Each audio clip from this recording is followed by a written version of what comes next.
ఇప్పుడు ఏదైనా సామాన్లు కొంటాం కదా, అప్పుడు ప్రతి వస్తువు ఏ వస్తువైనా సరే వెరైటీస్లో వస్తున్నాయి.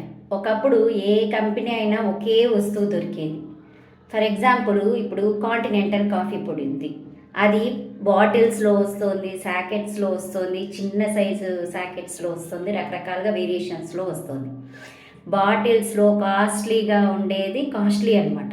అంటే కాస్ట్లీ పీపులే దాన్ని వాడతారు. దాని మెటీరియల్ క్వాలిటీ వేరేగా ఉంటుంది. అలాగే ప్యాకెట్స్ వస్తున్నాయి. ప్యాకెట్స్లో వచ్చేవి అదొక వెరైటీ ఉంటుంది. అంటే దాంట్లో కొంచెం లో క్వాలిటీ ఉంటుంది. చిన్న చిన్న ప్యాకెట్స్లోవి అస్సలు క్వాలిటీ ఉండడం లేదు. అంటే ఒకే కంపెనీలో 3-4 టైప్స్ ఆఫ్ మెటీరియల్ని ప్రొడక్ట్ చేస్తున్నారు. ఇప్పుడు షాప్స్ వాళ్ళు ఏం చేస్తున్నారు, వాళ్ళకి ఏది గిట్టుబాటో అదే కొంటున్నారు. దేని మీద జిఎస్టీ తగ్గుతుంది, చిన్న ప్యాకెట్స్ మీద తగ్గుతుంది. ఏది ఎక్కువ జనాలు లైక్ చేస్తున్నారు దాన్నే మార్కెట్లోకి తెస్తున్నారు.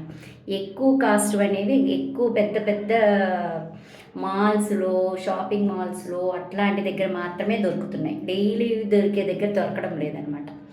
అంటే 4 టైప్స్ ఆఫ్ ప్రోడక్ట్స్ని ప్రొడ్యూస్ చేసి దాంట్లో మళ్ళీ ఎక్కడ ఏ ఏరియాలో ఏది అవైలబుల్ అనేది చూసుకొని షాపు వాళ్ళు అన్నీ తెప్పించరు.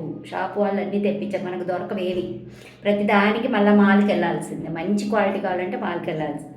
చిన్న షాపులు ఏంటంటే వాళ్లకు దాని మీద మార్కెట్ దేని మీద మార్కెట్ ఎక్కువ వస్తుందో అది మాత్రమే తెప్పిస్తాడు, మిగతా తెప్పిరనమాట. ఇప్పుడు జీరా సోడా ఉంది, పెద్ద బాటిల్ క్వాలిటీ బాగుంటుంది, అది చాలామంది అడుగుతారు కానీ తెప్పిరు. ఎందుకంటే చిన్న బాటిల్స్ మీద వాళ్ళకు మార్కెట్ వస్తుంది కాబట్టి చిన్న బాటిల్సే తెప్పిస్తారు, పెద్ద బాటిల్స్ తెప్పించరు. దేని మీద అయితే మార్కెట్ ఎక్కువ వస్తుందో దాన్నే చిన్న షాపుల్లో తెస్తారు. ఇంకా అవి మనం దూరం వెళ్ళలేక విధి లేక కొన్నిసార్లు అవే కొనుక్కొని తాగేస్తాం. అవి లో క్వాలిటీలో ఉంటాయి అన్నమాట. ఇన్ని మోసాలు జరుగుతున్నాయి ఫుడ్ విషయంలో.